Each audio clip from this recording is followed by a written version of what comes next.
Okay, game week 1 is in the books. Let's have a look at how I did this week.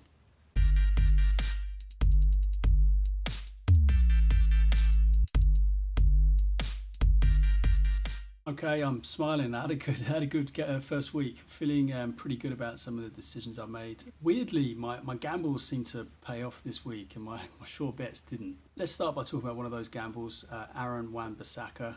Previous video, I talked about how I thought he was a good pick for FPL managers, and it turned out that it was a great pick for game week 1. Aaron Wan Bissaka is a £4 million defender. There's not many of those available, certainly not that are starting in Premier League teams. It was 50-50 whether he would start for Palace at right back, but I'm glad obviously that he did. He had a little bit of a shaky first half, went to sleep maybe once or twice, but overall had a great game. It was much better in the second half, as were Palace as a whole. You know, they got the clean sheet, and Aaron Wan Bissaka got an assist for the second goal as well. So he had a great game week with, you know, a clean sheet, the assist, and some bonus points too. Unfortunately, I left him on the bench. So happy to have included him, but really gutted that he wasn't in my first team. Although looking back, I still think it was probably the right choice. But overall, let's talk about the game. Fulham started the game probably brighter. They looked okay. Palace held them off quite well. Wayne Hennessy, the goalkeeper, had a good game. He's another player who it was 50-50 whether he was going to get selected. So if you're interested in a Palace goalkeeper, he looks like the man to pick right now. But Fulham attacked well. Mitrovic looked excellent. I'm strongly considering him for future game weeks. I think he looked like the player most likely to score for Fulham. But in the second half, Palace started to dominate a little bit more. Fulham found it a little bit more difficult to create chances. And Aaron Wan Bissaka was a big part of that. I think he did a good job of shutting Ryan Sessegnon down. One other quick player note on this game is that Fabry, the goalkeeper for Fulham, didn't look great. I don't think he'll get picked again next week. I understand Fulham had a great goalkeeper in the Championship last season who's still with them, and they've signed a new goalkeeper. So with those two other guys around, based on Saturday's performance, I don't think he'll be playing much more again. So if you've got him, I would get him out of your squad this week. Other Fulham players that impressed me, I was quite impressed by Christie, the fullback. He seemed to get forward well. He was firing off shots and getting crosses in, and looked like he had some attacking intent. So he's a player that I would look at. I think he's at 4.5 million in the game. One overall note though on Fulham is that it was kind of interesting that at times the crowd went very quiet. They had those terrible plastic clappers, which I find just unbelievably irritating. But when Fulham were under a bit of pressure, the crowd went super quiet. I think that the crowd's probably not going to help them at home.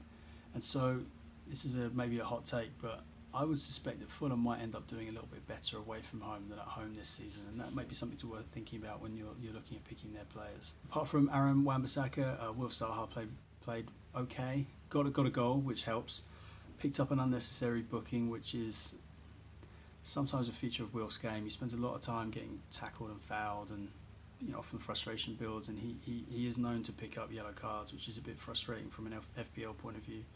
But he did get his goal, and he took it well. He had another very good chance to score. Probably should have scored with his first chance. And overall, pretty happy to have him in the side. Definitely getting forward, I think, more than he did last season, playing in a more advanced role. And the other players to mention, Patrick Van Aanholt had a great game too.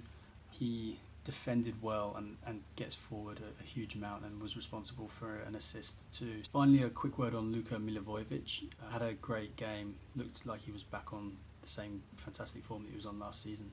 But one thing for FPL managers is it looks like he's taking more corners now for Palace in the absence of Johan Cabaye, and I think that might help give added reasons for him to sign. It might help make him end up with a season points total that could be even higher than last season. James Tompkins also did well for Palace, got a clean sheet, looked fairly dangerous from set pieces as well. I'm still optimistic that he'll get a few goals. I was also very happy that Ryan Bennett started for Wolves. He was the other defender in my back five that I picked up at £4 million.